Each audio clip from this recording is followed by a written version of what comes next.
오늘 이 시간 저와 여러분에게 주시는 하나님 말씀은 마태복음 8장입니다. 8장 14절로 17절 말씀 우리 찾으셨으면 교독하겠습니다. 마태복음 8장 14절로 17절 14절을 제가 먼저 봉독합니다. 예수께서 베드로의 집에 들어가사 그의 장모가 열병으로 앓아 누운 것을 보시고 그의 손을 만지시니 열병이 떠나가고 여인이 일어나서 예수께 수종들더라. 저물매 사람들이 귀신 들린 자를 많이 데리고 예수께 오거늘 예수께서 말씀으로 귀신들을 쫓아내시고 병든 자들을 다 고치시니 이는 선지자 이사야를 통하여 하신 말씀에 우리의 연약한 것을 친히 담당하시고 병을 짊어지셨도다 함을 이루려 하심이더라. 아멘. 인사하겠습니다. 복된 자리 잘 오셨습니다. 네, 오늘도 주의 음성이 꼭 들려지는 그런 시간이 되기를 원합니다. 여러분, 우리가 이 세상을 살아가는 일상의 그 삶에서 보면은 이런 일상의 삶이 영적인 세계하고 이렇게 연결되는 그런 때를 보게 됩니다. 물을 우리가 그릇에 채울 때 보면은 물이 그릇에 가득 찰 것 같아도 사실은 그 그릇의 가장 낮은 부분까지만 물이 차게 됩니다. 아무리 그릇이 커도 그릇의 가장 낮은 부분까지만 물이 차게 됩니다. 그래서 물에 그 그릇에 물을 많이 담으려고 하면은 낮은 부위를 높여야 됩니다. 영적인 세계와 굉장히 비슷합니다. 아주 영적인 세계의 원리와 상당히 비슷합니다. 예수님과의 그 관계에서 보면 여러분 우리가 예수님을 믿는 그 믿음까지만 하나님의 능력을 경험하게 됩니다. 내가 예수님을 믿는 그 믿음 그까지만 그 한계까지만 하나님의 능력을 우리가 체험할 수 있습니다. 예수님 맞아 나의 작은 필요를 채워주시는 분이셔 이렇게 믿고 있을 때 그 정도의 능력까지만 우리가 경험할 수 있습니다. 예수님을 정말 크신 하나님이고 전능하신 분으로 그렇게 우리가 믿음으로 우리가 예수님 고백하게 되면은 그만큼 내가 믿음으로 고백한 크고 위대한 예수님을 하나님을 만나게 될 겁니다. 그래서 내 믿음이 예수님을 어떻게 우리가 보고 있느냐 그까지만 하나님의 능력을 경험할 수 있다는 것이죠. 예수님은 오늘 저와 여러분에게 하나님의 생명을 주실 수 있는 분이십니다. 하나님의 그 생명을 오늘 저와 유한한 인생을 살아가고 있는 저와 여러분에게 하나님의 생명을 부어주실 수 있는 분이 예수님입니다. 하나님의 능력을 경험할 수 있게 하시는 분이 예수님이십니다. 그런데 그것이 믿음의 분량까지만 되는 겁니다. 우리의 믿음의 그 분량까지만 된다는 것이죠. 그래서 하나님의 세계, 하나님의 나라에서 주님이 어떤 사람을 쓰실 때 보면은 그 믿음의 분량이 있잖아요. 예수님에 대한 우리 자신의 확신이 아니고 나를 믿는 믿음이 아니고 예수님을 믿는 그 믿음의 분량이 큰 사람이 하나님 나라의 존귀하게 쓰여지게 되는 것이죠. 우리 하나님을 믿기 때문에 주님이 어떤 분이신지 우리가 믿기 때문에 내 인생에 전부를 맡기는 사람은 하나님의 그 전부의 능력을 경험할 수 있습니다. 조금 맡기면 조금밖에 우리가 하나님의 능력을 경험하지 못하게 될 것입니다. 오늘 읽었던 이 말씀에 보면 예수님이 어떤 분이신지 우리에게 분명히 말씀하고 있습니다. 여러분 우리가 예수님을 믿는 그 믿음의 폭이 깊이가 넓이가 더 커지게 되기를 주의 이름으로 축원합니다. 그래서 우리가 내가 알고 있는 그 인식의 한계를 뛰어넘어 가지고 있잖아요. 그 지경을 넓혀 가지고 우리 예수님 경험하고 또 체험하고 그 깊이와 넓이가 더욱더 커지는 그런 시간이 되면 좋겠습니다. 오늘 예수님은 가장 가까이 있는 사람의 문제에 대해서 관심이 있다는 것을 우리에게 말씀하고 있습니다. 정말 중풍병자를 고쳐주시고 나병 환자를 고쳐주신 예수님이 오늘 우리가 읽었던 말씀에 보면 예수님 가장 가까이 있던 그 베드로의 집을 방문을 하고 계셔요. 베드로가 가자고 말씀을 한 게 없는 걸 보면 예수님이 의도적으로 야 베드로 너 집에 한번 가보자 이렇게 하신 것 같습니다. 우리 14절 말씀을 같이 한번 보겠습니다. 14절 말씀입니다. 예수께서 베드로의 집에 들어가사 그의 장모가 열병으로 앓아 누운 것을 보시고, 베드로의 초청이 있었다는 말이 없습니다. 아마 이게 나병 환자를 고쳐주시고 중풍병에 걸린 그 종을 치료하신 예수님이 갑자기 베드로한테 야 베드로 오늘 네 집에 한번 가보자 이렇게 하신 것 같습니다. 그래서 예수님이 들어갔다 이 말은 굉장히 의도적인 겁니다. 그 단어를 보면 굉장히 의도적으로 주도적으로 베드로의 집을 들어가고 있다는 거죠. 왜 예수님이 베드로의 집을 갑자기 방문하실까요? 왜 그렇게 하실까요? 그것은 여러분 지금 베드로 집에는 열병에 걸려가지고 사경을 헤매는 장모님이 계셨습니다. 장모님이 계셨습니다. 장모님이 아프다는 그런 말을 했는지 안 했는지는 모르겠지만 아마 제가 볼 때는 안 한 것 같습니다. 예수님 워낙 바쁘신 분이니까 내 문제까지 개입하실 수 있겠나, 말씀도 가르쳐야 되고 환자들 오는 그 각색병에 걸린 사람들 막 바쁘게 예수님 고치시는 그런 예수님에 대해서 내 문제까지 이렇게 개입하실 수 있겠나, 아마 그런 생각이 베드로에게 있지 않았나, 그런 생각이 됩니다. 베드로는 예수님 가장 가까이 있는 제자입니다. 수제자지요. 예수님 곁에 가장 가까이 있는 그런 제자입니다. 예수님은 이 제자의 근심, 이 제자가 지금 걱정하고 있는 그 문제에 대해서 외면하지 않으셨습니다. 가장 가까이 있는 그 제자 베드로의 그 염려에 대해서 예수님이 관심이 있었다는 것을 우리에게 알려주고 있습니다.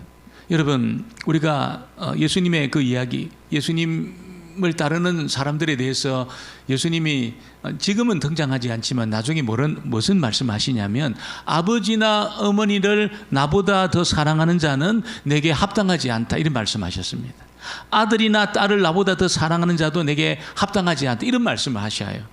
그래서 그런 말씀을 알고 있는 저희들이 생각할 때는 우리가 예수님의 제자가 되고 예수님의 일을 하려고 하면은 뭐 자식이든 가족이든 이걸 좀 외면해야, 별로 좀 신경을 덜 써야 되는가 보다, 이런 생각을 가질 가능성이 있다는 거지. 근데 오늘 읽은 이 말씀에 보면 예수님은 여러분 그 제자가, 사랑하는 그 제자가 당한 그 어려움에 대해서 외면하는 분이 아니시라는 것을 우리에게 알려주고 있습니다. 예수님은 가까이 있는 사람의 그 문제에 굉장히 관심이 있으십니다. 예수님을 사랑하고 예수님을 따라가려고 하는 그 사람이 갖고 있는 그 문제에 대해서 굉장히 관심이 있습니다. 그의 주변의 그 가족들에 대해서도 굉장히 소중하게 생각한다는 것을 알게 됩니다. 다른 제자들은, 다른 사람들은 잘 몰라요. 베드로의 사정을 잘 모릅니다. 그래서 그냥 넘어갈 수 있는 문제입니다. 왜? 예수님 굉장히 바쁘시니까.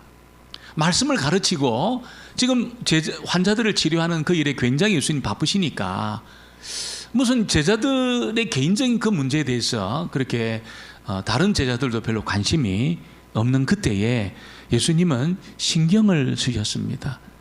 베드로가 지금 근심하고 있는 그 문제에 대해서 신경을 쓰셨습니다. 베드로가 예수님 일을 하고 예수님 따르는 사람이기 때문에 가정을 다 제쳐두고 막 그냥 다 팽개치고 예수님을 그냥 쫓고 있다, 그렇게 생각하면 안 된다는 겁니다. 말은 안 하지만 베드로가 굉장히 걱정하고 있는 겁니다. 지금 장모님이 지금 모시고 있는 그 장모님이 아프시다, 열병에 걸려 있다.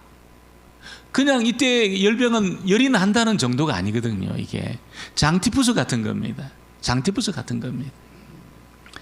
여러분이 열병 때문에 죽을 수도 있는 겁니다. 그래서 지금 베드로는 예수님을 따르기 위해서 열심히 지금 쫓아가고 있지만 마음속에는 근심이 있는 겁니다. 집에 대해서 장모님이 지금 어떡하시나, 돌아가실 수도 있는 그런 심각한 문제에 대해서 베드로가 걱정을 하고 있는 것이죠. 그러면서 한편으로 있잖아요.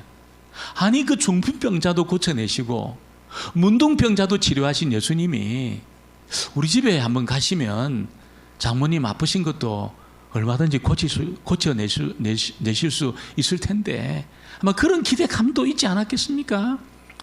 아마 그런 마음도 있었을 겁니다. 그러나 워낙 예수님이 바쁘시니까 자기 개인적인 문제를 지금 내어놓고 있지 못한 그런 상황일 수 있다는 거예요. 그때 예수님이 지금 야 베드로야 네 집에 가자 이렇게 말씀하신 겁니다. 네 집에 가자 이렇게 말씀하신 것이죠. 그리고 베드로의 집에 예수님이 적극적으로 들어가신 겁니다. 그 집에는 장모님이 열병으로 고통당하고 있는 그런 어려운 상황 속에 있습니다. 여러분 예수님은 얼마나 크신 분입니까? 세상을 창조하신 분이거든요. 이 창조에 관여하신 분이고 눈에 보이는 이 세상을 있게 하신 분입니다. 눈에 보이는 이 세상이 얼마나 큽니까? 여러분 우리가 지금 우리 눈에 보이고 있는 이 우주가 있잖아요. 전체 우주에서 보면 점에 불과합니다. 점에. 그 광대하게 보이는 이 태양계가 있잖아요. 점에 불과합니다. 점에. 전체 우주에서 보면 이 태양계는 진짜 점에 불과합니다. 이렇게 광대한 세상을 만드신 분이 예수님이십니다. 얼마나 크신 분이십니까? 여러분 근데 그분이 있잖아요. 자기를 사랑하고 자기를 따르는 그 제자, 그 예수님을 사랑하는 사람의 그 세밀한 문제, 깊은 그 고민, 그것에 대해서 관심이 있으실 만큼 세밀하신 분입니다. 굉장히 세밀하신 분입니다. 여러분 그 예수님은 우리의 문제에 대해서도 관심이 있는 줄 믿습니다. 관심이 있습니다. 오늘 아마 이 자리에 앉아있는 저는 다 모르지만 어떤 문제를 가지고 앉아있는지 모르지만 예수님 아셔요. 세밀하게 아셔요. 그만큼 예수님은 세밀하신 분이시고 그 문제를 얼마든지 풀어내실 수 있는 전능하신 분이 예수님이라는 것이죠. 그래서 베드로가 있잖아요. 베드로의 집에 줄 수 있는 가장 큰 선물은 다른 거 아닙니다. 예수님을 모시는 겁니다. 예수님 우리 집에 가시지요. 예수님을 자기 집에 모셔드리는 것이 자신의 집에 줄 수 있는 가장 큰 선물입니다. 가장 큰 선물입니다. 이것은 우리에게도 마찬가지지요. 우리 가정에 우리 자녀들에게 우리 친척과 가족에게 줄 수 있는 가장 큰 선물은 무슨 집을 물려주고 재산을 물려주는 게 아니고 예수님을 모시는 겁니다. 예수님 모시도록 예수님이 다스리시고 통치하시도록 인격적으로 예수님을 우리 가족들이 만나도록 예수님을 모셔드리는 것이 우리 가정에 줄 수 있는 가장 큰 선물입니다. 가장 큰 선물입니다. 오늘 우리 목자 모임을 하면서 뭘 물려받았는지 그런 이야기를 잠깐 나눴습니다. 근데 어떤 집사님이 물려받은 것이 하나도 없다고 그러시더라고요. 하나도. 그럴 수 있습니다. 우리 물려받은 것이 하나도 없을 수 있습니다. 그래서 우리가 물려줄 것이 하나도 없을 수도 있습니다. 그러나 정말로 예수님을 우리가 물려줄 수 있다면, 소개할 수 있다면 가장 큰 선물을 우리 자녀들에게, 가족에게 줄 수 있다는 겁니다. 그런 분들이 되어지기를 주의 이름으로 축원합니다. 오늘 두 번째는 예수님이 이 장모의, 베드로 장모의 열병을 가져가셨다는 것을 우리에게 알려주고 있습니다. 예수님이 열병으로 지금 알아 누워있는 베드로의 장모의 손을 딱 만졌을 때 열병이 떠나갔다는 겁니다. 열병이 떠나가고 이 장모의 컨디션이 회복이 되었습니다. 그리고 일어나가지고 예수님을 섬겼다고 말하고 있습니다. 여러분 지금 어떻게 이런 일이 일어났습니까? 예수님이 장모의 손을 딱 만지는 순간에 장모의 열병이 예수님에게로 다 넘어왔습니다. 그리고 예수님의 그 하나님, 예수님에게 있는 하나님의 생명이 그 장모에게로 넘어갔습니다. 교환이 일어난 겁니다. 교환이. 예수님 손을 딱 만지는 순간에 그 베드로의 열병은 전부 예수님에게로 넘어오고 있잖아요. 예수님에게 있는 하나님의 능력은 장모에게로 넘어갔다는 것이. 열병이 넘어온 겁니다. 예수님은 열병만 감당할 수 있는 그런 분이 아니지요. 우리의 모든 연약함을 전부 친히 감당할 수 있는 그런 분이 우리가 섬기는 예수님인 줄 믿습니다. 주님이 열병만 감당할 수 있는 게 아니고 어떤 문제도 다 감당할 수 있는, 그래서 여러분 우리가 갖고 있는 그 어려움에 대해서 얼마든지 예수님에게 그렇게 넘겨드릴 수 있는 그런 분이 예수님이시라는 겁니다. 여러분, 우리가 어려운 일을 당하면 우리 친구나 친척이나 가족들 중에 우리를 도와주는 분이 있어요. 재정적으로도 도와주고 있잖아요. 뭐든 상담도 해주고 좋은 이야기, 좋은 경험도 들려주면서 우리를 도와줄 수 있는 그런 가족들, 친척들, 친구들이 있습니다. 때로 재정적인 도움도 받을 수 있습니다.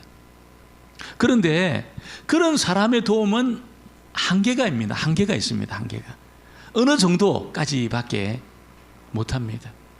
대신 수술대 갈 수도 없고 있잖아요. 대신 무슨 감옥에 갈 수도 없고 있잖아요. 대신 죽어줄 수도 없고 대신 아플 수도 없습니다. 사람의 한계입니다. 사람의 한계지. 근데 예수님은 인생의 모든 연약함을 대신 짊어질 수 있다고 말씀하고 있습니다. 인생이 겪을 수 있는 모든 그 연약함, 어려움을 전부 짊어지실 수 있는 분이 예수님이라고 말씀하고 있습니다. 지금 베드로의 장모가 앓고 있는 것은 일종의 장티푸스 같은 겁니다. 장티푸스.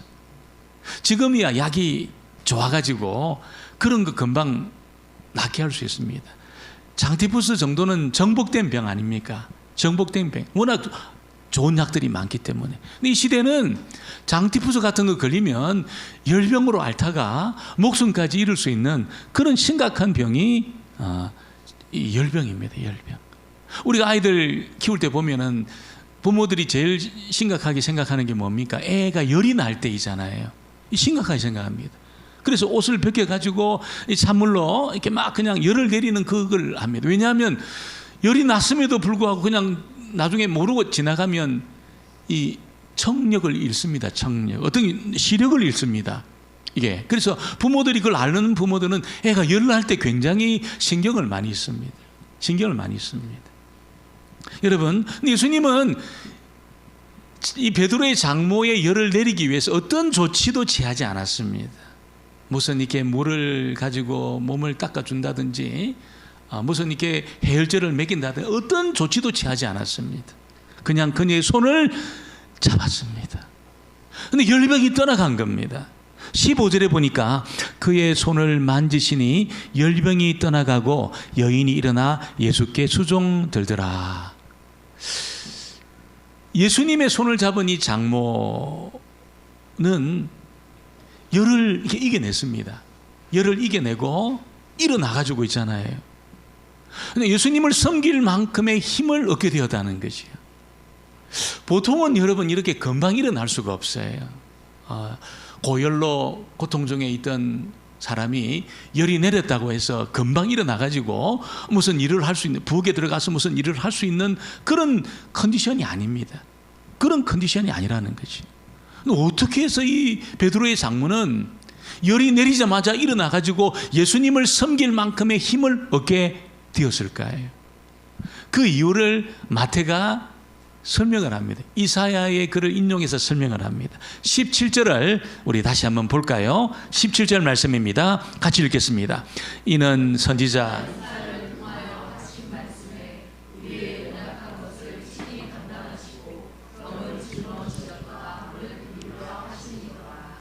베드로의 장모가 열병을 이기고 예수님을 섬길 수 있을 정도의 힘을 얻은 것은 다른 것이 아닙니다.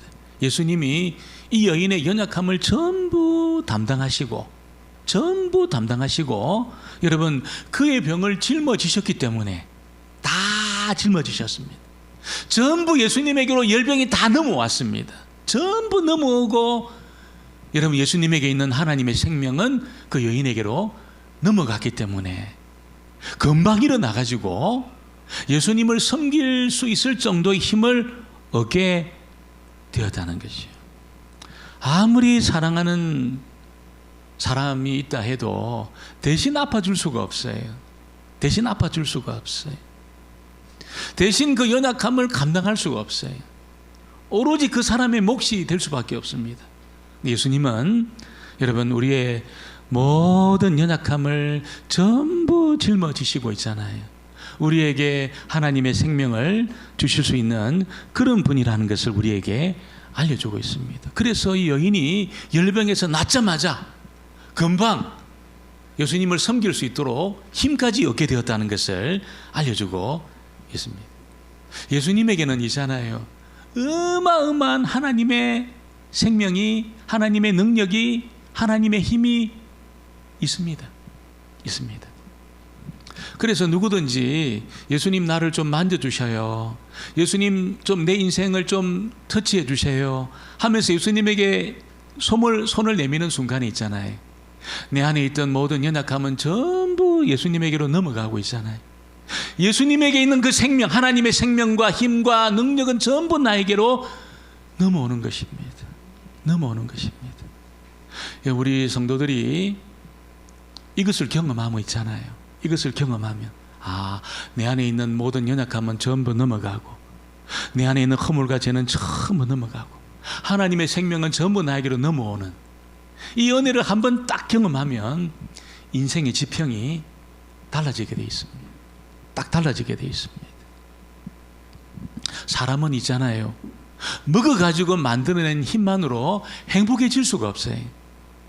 사람은 있잖아요, 내가 막 이렇게 운동해가지고 머슬을 만들어가지고 그렇게 내는 힘만으로는 건강하게 살 수가 없어요.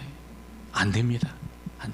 반드시 하나님의 생명이 우리에게 넘어와야 됩니다.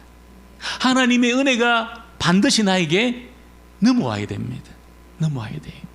내가 먹어서 만들어낸 그 힘, 내가 배워가지고 갖고 있는 그런 이 지식들, 내가 운동해가지고 그렇게 생긴 그런 근육, 그런 것만으로 행복해지지가 않습니다. 절대로 행복해지지가 않습니다.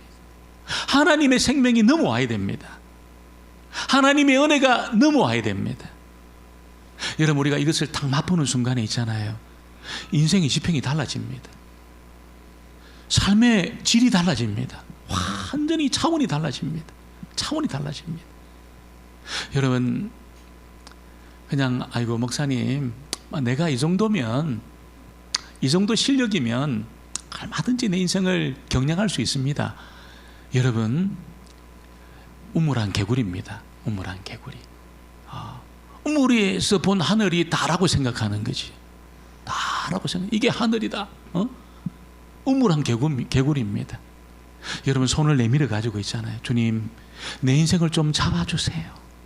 내 인생을 좀 만져주세요. 이렇게 우리 인생을 주님 앞에 좀 내어드리기 시작하면 주님이 우리를 외면하지 않고 있잖아요. 그 손을 잡아주세요. 딱 잡아주세요. 그때 내 연약함은 전부 예수님에게로 넘어가고, 예수님에게 있는 그 생명과 능력은 전부 나에게로 넘어옵니다. 그때 행복해집니다. 그때 행복해지고, 그때 하나님의 형상이 회복이 되고, 그때 세상을 이기고 나를 이기는 새로운 삶이 시작이 되는 것이죠.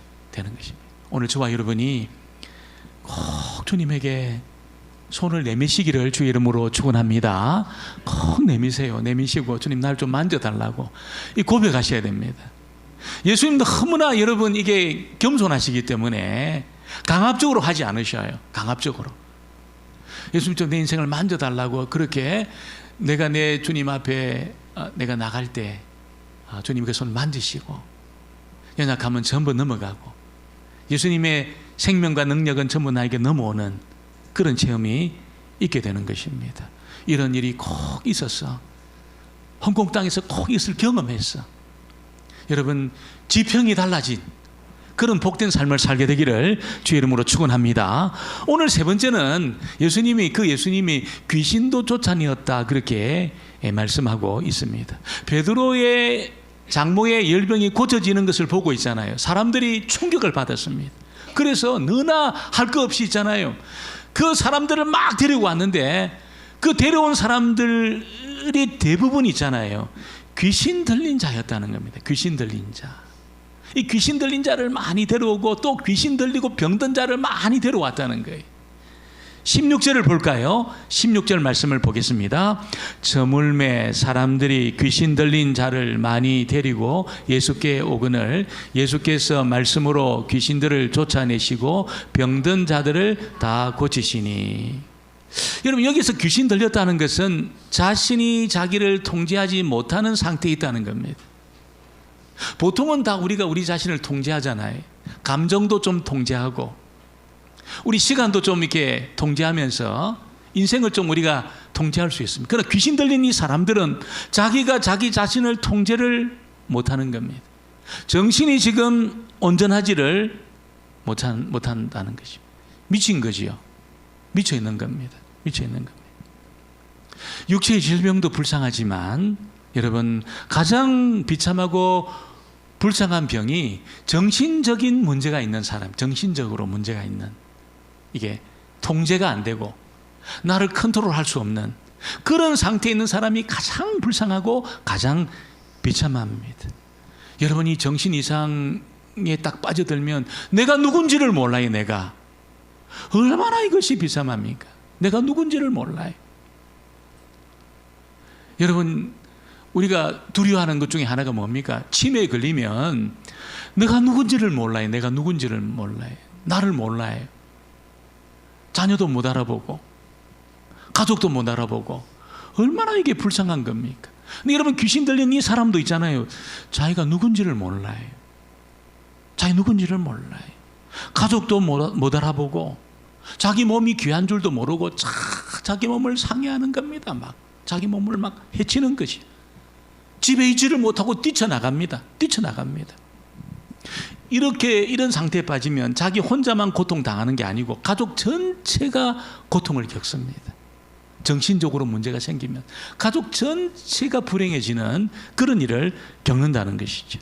물론 모든 정신병이 귀신 들림은 아닙니다. 귀신 들림은 아닙니다. 오늘 예수님께 데려 나온 이 모든 이 사람들은 여러분, 귀신에게 지배를 당해가지고 모든 것이 망가진 그런 사람들이. 왜 이 사람들은 귀신에게 지배당했을까요? 여러 가지 이유가 있겠지만 하나님의 말씀을 오랫동안 듣지 못했기 때문에 영적인 어둠 가운데 빠져 있는 겁니다. 이 사람들이 하나님의 말씀을 오랫동안 안 들은 겁니다. 하나님의 통치와 다스림을 받지 못한 겁니다. 그러면 그 사람은 그냥 백지 상태에 있는 것이 아니에요. 귀신들이, 여러분, 어둠의 세력들이 여기가 놀이터구나, 여기가 내 머물 집이구나, 그리고 그 인생 가운데 개입하는 겁니다. 말씀의 지배를 안 받으면, 하나님의 다스림과 통치를 안 받으면 그냥 아무것도 없는 그냥 공허한 상태가 아니고 있잖아요. 어둠의 세력이 여기가 내 집이다, 여기가 내 놀이터다 생각하고 그 인생을 지배하는 겁니다. 지배하는 거지. 오랫동안 주의 말씀을 듣지 않은 인생에게 나타나는 정상입니다. 정상. 이런 정상이 나타나는. 그거 어떻게 합니까? 자기가 얼마나 존귀한지를 몰라요. 말씀을 들어야 내가 존귀하다는 걸 아는데 말씀을 안 들으니까 여러분, 세상의 소리, 사람들의 소리, 자기 내면에서 일어나는 그런 소리를 듣고 있잖아요. 자기 존귀함을 잃어버리는 겁니다. 다른 사람이 얼마나 존귀한지를 몰라요. 전혀 모릅니다. 여러분, 자기를 학대하고 다른 사람을 미워하는 거지요. 분노를 막 퍼붓고 있잖아요. 말씀의 통치와 다스림을 안 받은 인생의 결과입니다. 결과라는 것이. 이렇게 하나님 말씀을 오랫동안 듣지 못하면 어둠의 지배를 받습니다. 어둠의 지배를, 세상의 지배를 받습니다. 여러분, 자기를 존중하지 않고 학대합니다. 자기에게만 그런 게 아니에요. 다른 사람을 학대합니다. 자기가 존귀하지 않는 사람이 다른 사람이 존귀하게 보이겠습니까? 절대로 그렇지 않습니다. 함부로 대하고 함부로 말하고 분노를 막 퍼붓고 있잖아요. 이렇게 삽니다. 모든 관계를 다 깹니다. 다 깨지요. 그러면 감정의 타격을 입습니다. 감정의 타격. 하나도 기쁘지 않습니다. 인생이 하나도 기쁘지 않습니다. 피의식에 사로잡혀 있습니다. 자기 인생이 불행한 것이 부모 때문에, 형제 때문에, 다른 어떤 사람 때문에 생각해. 피의식에 사로잡혀요. 막 강박관념에 자기를 막 몰아붙입니다. 몰아붙여요. 불행한 삶을 살게 돼 있습니다. 살게 돼 있습니다. 여러분, 말씀의 지배를 안 받으면 객관적으로 되는 게 아닙니다. 정욕의 지배를 받습니다. 어둠의 세력이 정욕에 불을 붙여가지고, 분노에 불을 붙여가지고 그 인생을 끌고 갑니다. 눈에 보이는 것을 쫓아갑니다. 정욕에 반응합니다. 막 얼마나 많은 영상이 우리를 유혹합니까? 얼마나 많은 영상들이 있습니까? 여러분, 어둠의 세력이 딱 불을 붙이, 정욕의 불을 딱 붙이는 순간에 그 영혼이 더럽혀지는 것이요. 더럽혀집니다. 얼마나 많은 재료가 많은지 몰라요. 여러분, 말씀의 지배를 안 받으면 어둠의 세력에 완전히 밥이 되는 겁니다. 밥이 됩니다. 이겨낼 수가 없어요. 우리 자신도 우리를 못 이겨요, 여러분. 어떻게 어둠의 세력을 이길 수 있겠습니까? 여러분, 자기 자신도 통제 못하는 사람이 어떻게 어둠의 세력을 이길 수 있겠습니까? 말씀의 지배를 안 받을 때 이런 일이 나타나는 것이죠. 오늘날 얼마나 많은 사람들이 고통당하고 있는지 몰라요. 예수님을 안 믿고 있잖아요. 말씀의 지배를 안 받은 사람들은 다 밥입니다. 어둠의 세력의 밥입니다. 완전히 밥입니다. 헤쳐나갈 수가 없습니다. 헤쳐나갈 수가 없어요. 그 정욕의 불을 끄트릴 수가 없습니다. 분노의 불을 끄트릴 수가 없습니다. 이겨낼 수가 없습니다. 이겨낼 수가 없습니다. 그러니까 완전 미치는 거죠. 우리가 볼 때는 정상적으로 보여도 미쳐 있는 겁니다. 세상이 지금 미쳐 있는 겁니다. 미쳐 있어요. 조금만 들치면 미쳐 있습니다. 지금 막 뉴스에 뜨는 그 캄보디아 그 일들 보셔요, 여러분. 미쳐 있습니다. 미쳐 있습니다. 돈에 미쳐 있고, 여러분, 그러니까 그 인생을 완전히 짓밟는 겁니다. 완전히 미쳐 있습니다. 말씀의 지배를 안 받을 때 그런 일이 나타나는 거예요. 세상이 고통하고 있잖아요. 사람들이 고통하고 있잖아요. 그런 일들이 일어나고 있는 것이죠. 근데 오늘 말씀해 보니까 그렇게 고통하고 미쳐있는 그 인생을 있잖아요. 그 인생을 예수님이 깨끗하게 고쳐내고 있습니다. 할렐루야. 깨끗하게 치료할 수 있습니다. 아무리 망가져 있는 인생도 있잖아요. 우리 예수님은 얼마든지 고쳐낼 수 있습니다. 할렐루야. 얼마든지 온전하게 할 수 있습니다. 얼마든지 회복시킬 수 있습니다. 예수님에게는 그런 하나님의 능력이 있다는 것이에요. 그래서 예수님이 이 세상의 유일한 소망입니다. 소망. 우리 자녀들에게 유일한 소망입니다. 홍콩 땅의 유일한 소망이 예수님입니다. 예수님입니다. 예수님을 우리가 전해주기만 하면 여러분 회복될 수 있습니다. 다 회복될, 마귀에 사로잡혀가지고 여러분 정신적으로 완전히 피폐해 있는 인생도 있잖아요. 그 인생이 정욕에 완전히 불 붙어가지고 분노의 불이 붙어가지고 완전히 잿더미가 여러분 되어버린 그런 인생도 있잖아요. 예수님이 탁 관여하시면 회복될 수 있습니다. 깨끗하게 치료될 수 있습니다. 온전해질 수 있습니다. 정서적으로 정신적으로 온전해질 수 있습니다. 예수님이 우리의 모든 연약함을 다 담당하셨거든요. 다 담당하셨습니다. 오늘 이 말씀은 있잖아요. 오늘 저와 여러분에게도 그대로 적용되어지는 효력이 있는 말씀입니다. 효과가 있는 말씀입니다. 예수님, 나의 연약함도 담당해 주신 줄 믿습니다. 이렇게 고백하고 주님 앞에 내 손을 딱 내밀 때 있잖아요. 주님이 손을 잡으시면서 우리 연약함은 다 가져가시고 하나님의 생명과 하나님의 능력은 전부 우리에게 부어주심으로 우리를 온전케 하실 수 있는, 이 땅을 온전케 하실 수 있는, 우리 인생을 온전케 할 수 있는 그런 분이 되는 것입니다. 이 주님을 머리로만 알고 있으면 안 됩니다. 절대로 머리만 알고 있으면 안 됩니다. 여러분이 손을 내미시고 여러분 내 연약함을 전부 넘겨드리시고 하나님의 생명과 능력은 전부 받아들이시는 하나님의 사람 되어지기를 주의 이름으로 축원합니다. 축원합니다. 기도하겠습니다. 아버지 하나님, 참으로 감사합니다. 우리의 연약함을 친히 담당하신 예수님을 찬양합니다. 오늘 그 예수님에게 우리 손을 내밀게 하시고 예수님이 내민 그 손을 꼭 잡게 해주셨어. 열병만 떠나가는 것이 아니라 우리 속의 모든 연약함이 전부 예수님에게로 전가되게 하시고 예수님의 생명과 하나님의 능력은 전부 우리에게 들어오는 놀라운 시간이 되게 하여 주옵소서. 예수님의 이름으로 기도합니다. 아멘. 아멘. 찬송